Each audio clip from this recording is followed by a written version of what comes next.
Michel Kalika, nous aimerions vous entendre maintenant. Merci beaucoup, Monsieur le Président du jury, Monsieur le Président de l'Association des sciences commerciales, bonjour à tous.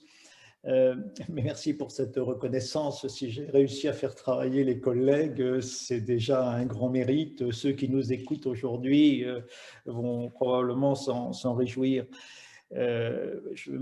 Très rapidement, je suis professeur émérite à l'IAE Lyon et je préside une organisation académique en réseau international qui est le Business Science Institute, qui organise un seul diplôme au plan mondial, un doctorate in business administration pour des managers.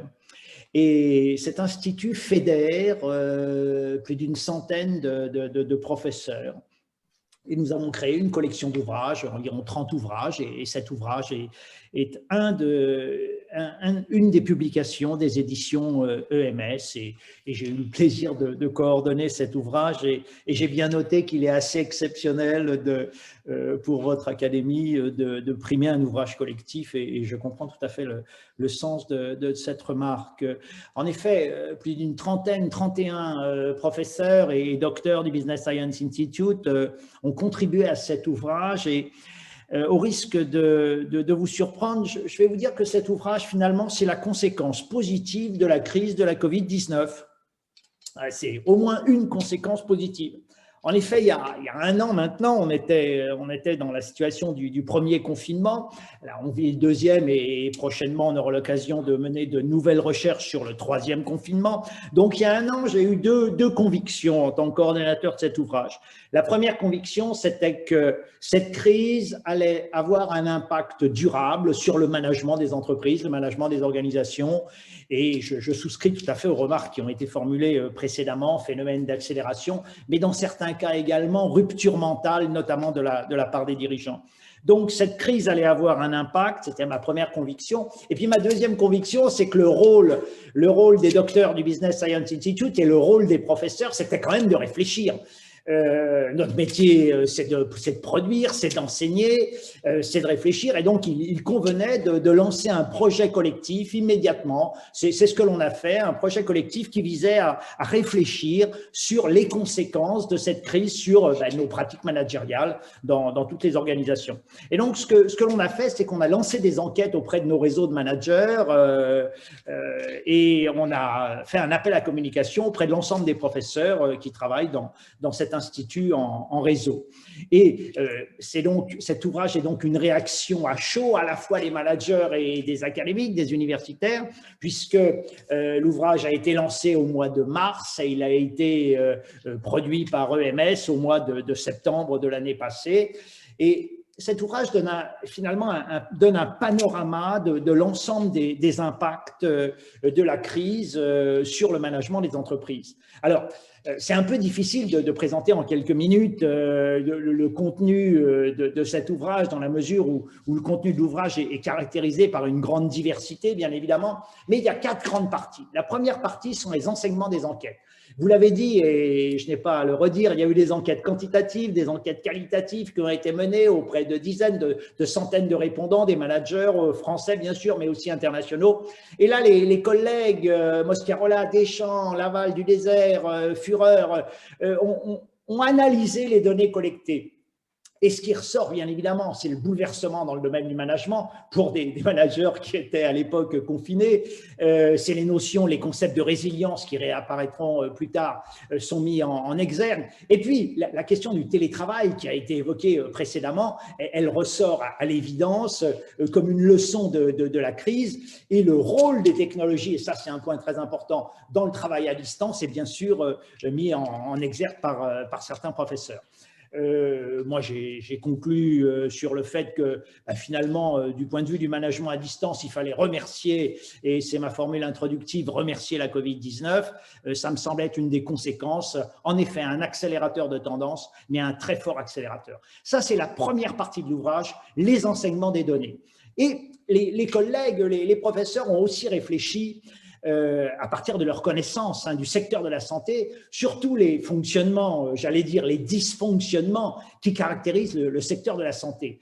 Et il y a là une réflexion qui a été menée à la fois sur tout le secteur de la santé, comment il est conçu, mais aussi sur le management hospitalier, avec des contributions de Péqueux, Husson, de docteurs aussi qui sont directeurs d'hôpitaux ou consultants dans le secteur de la santé, et des questions concernant le rôle du territoire dans la gestion d'une crise. On a vu combien cette question était importante, ou des questions également concernant la solidarité sont abordées.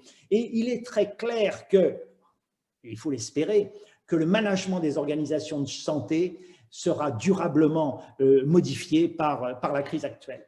La troisième partie de l'ouvrage se veut plus conceptuelle. En fait, c'est une prise de recul. En tant qu'enseignant, en tant qu'universitaire, eh bien, on transmet des théories. Et la question que se sont posées un certain nombre d'auteurs, Elfer, Bergada, Motte, Poussin, Beaulieu, Lebrati, Chevalier, Fournier, et puis des docteurs, Bourbon, Gaillard, la question qui se sont posées, c'est en quoi les théories que l'on enseigne à nos étudiants, en quoi ces théories sont-elles perturbées, revisitées par une réalité ? Et donc, ils se sont interrogés sur les questions de confiance, sur le changement de paradigme. Il faut réfléchir autrement avec d'autres filtres conceptuels. Des questions aussi sur le rôle de l'innovation. Et on a bien vu comment cette crise a pu stimuler l'innovation dans certains secteurs. Et donc, on a toute une série d'impacts qui montrent qu'un certain nombre de concepts résistent à la crise et puis d'autres, eh bien, ne résistent pas à la crise. Il y a notamment une publication sur un chapitre sur la distanciation sociale, plutôt que les barrières et la distanciation physique, et où l'on montre que ces questions de distanciation, elles sont bien sûr physiques, mais qu'elles sont aussi sociales, et que c'est peut-être là la conséquence principale sur le fonctionnement de nos organisations. Il y a 2 chapitres qui portent sur l'éducation, parce que le secteur de l'éducation est, comme beaucoup d'autres secteurs, extrêmement perturbé par la crise actuelle, et là, il y a vraiment une certitude, c'est que le management des institutions d'éducation ne sera pas le même, et c'est plus qu'une accélération de tendance. Dans certaines institutions, ce sont de véritables ruptures. Et on s'aperçoit d'ailleurs que les institutions qui avaient investi en amont en technologie sont bien sûr mieux préparées. La 4e partie aborde l'impact de la crise sur les décisions managériales. Les décisions prises par les managers dans un certain nombre de fonctions. Les questions, par exemple, de la veille stratégique, de la gestion, combien important, de la supply chain. Aujourd'hui, on a vu comment les filières d'approvisionnement étaient mises en avant dans ce contexte de crise. La façon dont les managers ont pu réagir également sur un plan psychologique aux crises actuelles. Et bien sûr, et ça vous concerne directement, l'impact de la crise sur le comportement des consommateurs et sur le comportement des vendeurs. Et on a là les collègues Chalus-Sauvanet, Lavastre, Schmitt, Saliba, Meyer-Warden, Trincocos, Fournier, dans le domaine du marketing, qui ont réagi par rapport à leur éclairage fonctionnel, en se disant, mais en quoi ce que j'enseigne dans ma fonction est remis en cause ou va résister à la crise? Et puis on avait la chance d'avoir des collègues qui étaient loin. Le professeur Caillot était en Chine et il nous a donné son regard avec une expérience extrêmement différente de ce que nous on vivait à l'époque, bien évidemment. Et puis le professeur Kandem était lui à Douala au Cameroun et il nous a donné un regard qui était un regard différent, puisqu'on sait très bien que l'Afrique a été frappée de façon différente par ce phénomène, et donc les réactions ont été également d'une nature un peu différente. Cet ouvrage, en fait, il a une originalité. La première originalité, c'est la diversité des contributions. Et cette diversité, elle est synonyme de richesse. Alors, le président du jury disait qu'il fallait surtout féliciter les auteurs, les co-auteurs, bien évidemment. Hein, tout le mérite du coordinateur, c'est d'avoir coordonné. Mais la deuxième originalité de cet ouvrage, c'est que toutes les données collectées au travers des enquêtes sont accessibles à tous les chercheurs.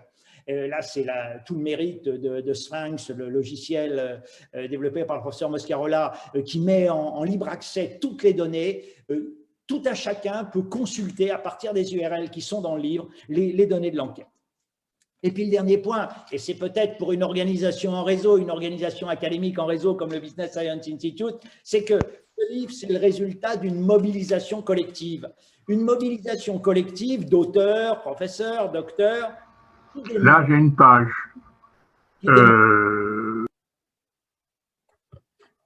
Une création collective d'auteurs qui démontre que le e-management, le management à distance fonctionne.